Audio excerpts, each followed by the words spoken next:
खंड विकास कार्यालय नादौन में बुधवार के दिन पंचायत प्रतिनिधियों को कुछ श्रम कल्याण योजनाओं की जानकारी देने के लिए विशेष शिविर का आयोजन किया गया। कार्यालय की तरफ से आग्रह के बाद श्रम कल्याण बोर्ड के माध्यम से इसका संचालन किया गया।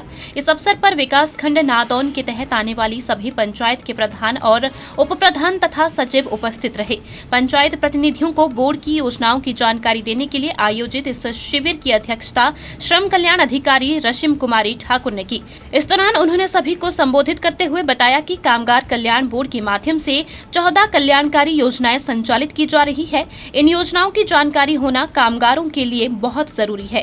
जुड़े लोग हैं, जो भी पंचायत में कोई भी मजदूर होगा वो सबसे पहले आपके पास आएगा, हमारे पास बाद में आएगा। तो आपका इन चीज़ों को समझना बहुत ज़्यादा ज़रूरी है। और थोड़े टाइम में आपका फिर से मे भी कंटिन्यू हो जाए, इलेक्शंस होने वाले हैं, तो अगले टाइम में भी आपको ये चीज़ें हेल्पफुल रहेंगी। तो आप लोगों को बता पाए, इसके लिए ज़रूरी है कि आपको पहले पता होना चाहिए कि किसका पंजीकरण होता है, उसको अगर अप्लाई करना है किसी स्कीम के लिए तो कौन से डॉक्यूमेंट्स लगेंगे। बस ये भी बेसिक सी चीज़ें आज यहाँ पर कवर की जाएंगी। तो सबसे पहले होता है कि कामगार कल्याण बोर्ड में किसका पंजीकरण होगा। जो भी मजदूर होगा जिसको लाभ देंगे। अब एक पंचायत में तो 200 लोग होगा जो मजदूरी कर रहा है, पर हम 200 लोग के पास नहीं पहुँचेंगे, हम पहुँचेंगे जो हमारे पास पंजीकृत होगा। तो किसी भी योजना का लाभ लेने के लिए जरूरी है कि कामगार हमारे पास सबसे पहले पंजीकृत हो। तो पंजीकरण करने के लिए क्या कंडीशंस हैं जो कामगार कल्याण के लिए उन्होंने पिछले 12 महीनों में जिस डेट को रजिस्ट्रेशन के लिए अप्लाई कर रहे हैं उससे पिछले 12 महीनों में कम से कम मिनिमम 90 डेज का कंस्ट्रक्शन या उससे रिलेटेड काम किया हो।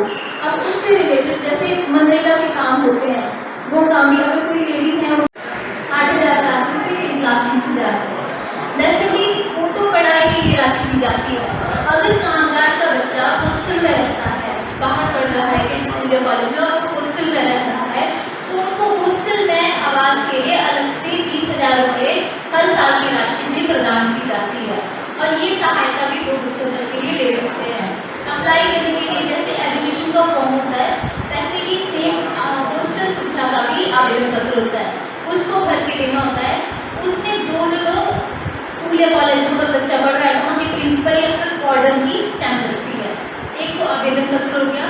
दूसरा जो हॉस्टल के बिल होते हैं, हॉस्टल के बिल, कॉलेज के बिल नहीं, कॉलेज की फीस नहीं, हॉस्टल के बिल जो होते हैं, मेस के बिल हो गए, हॉस्टल की फीस हो गई, वो वार्डन से ओरिजिनल साइन स्टैम्प होके हमारे पास जमा होते हैं।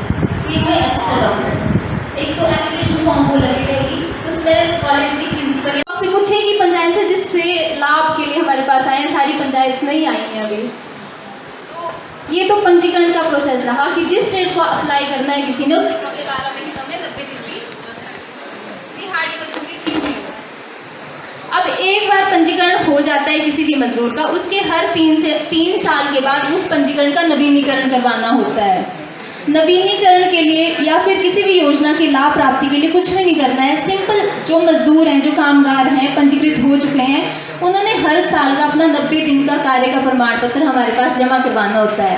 अगर इस साल किसी स्कीम का लाभ लेना है, इस साल उनका बच्चा पढ़ रहा है, उन्होंने इस साल कॉपी रिन्यू करवानी है, या इस साल में उनके दिव्य हिमाचल टीवी के लिए हमीरपुर से सुरेंद्र ठाकुर की रिपोर्ट।